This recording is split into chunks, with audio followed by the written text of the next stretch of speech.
Hello viewers, welcome back to my channel. আজ আমি বানাবো খুবই মজাদার এবং খুবই সহজ একটি মিষ্টি, আর তা হচ্ছে ছানার সন্দেশ। আমরা বাংলাদেশিদের কিন্তু সবচেয়ে মজার এবং প্রিয় খাবার হচ্ছে মিষ্টি, আর তা যদি হয় ছানার সন্দেশ। আর আমি আজ তাই করে দেখাবো।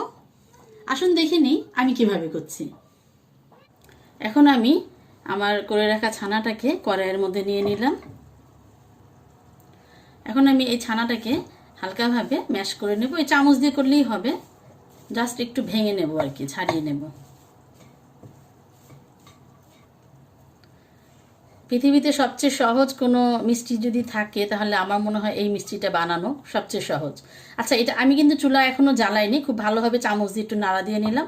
আর 2 কাপ ছানার জন্য আমি নিয়েছি হাফ কাপ চিনি। আমি কিন্তু চুলাটা এখনও জ্বালাইনি, খুব ভালোভাবে এই দুইটা একসঙ্গে মিশিয়ে নেব।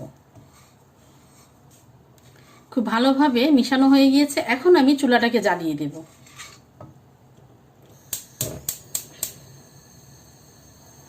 চুলার আঁচটা কিন্তু একদম মিডিয়াম হিটে রাখতে হবে, আর আমাকে অনবরত নাড়া দিতে হবে। আচ্ছা, এটা কিন্তু আমি কন্টিনিউ নাড়া দিয়েছি। আর যখন এই পজিশনে আসবে তখন আমি দিয়ে দিব হাফ কাপ কনডেন্স মিল্ক।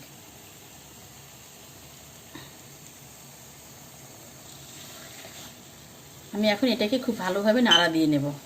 আর চুলার আঁচ কিন্তু মিডিয়ামই থাকবে।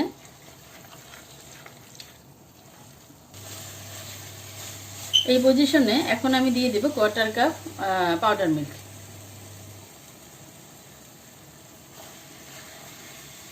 আমাকে কিন্তু অনবরত নাড়া দিতে হবে। সবশেষে আমি রোজ ওয়াটার দেব 1 টিস্পুন।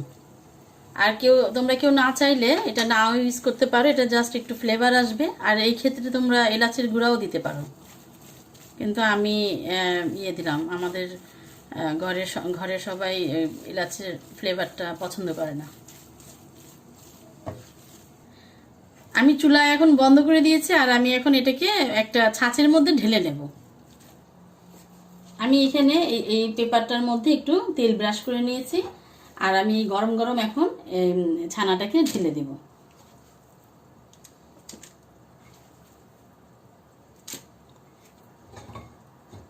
আচ্ছা, আমি এখন এটাকে ভালোভাবে চামচ দিয়ে সব চারিদিকে সমান করে দিতে হবে। আর এটা কিন্তু গরম থাকা অবস্থায় খুব দ্রুত করতে হবে।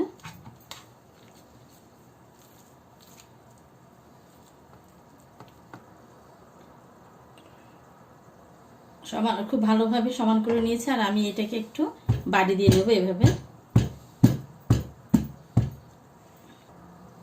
এখন আমি একটু ডেকোরেশনের জন্য বাদাম দিয়ে দিচ্ছি উপরে।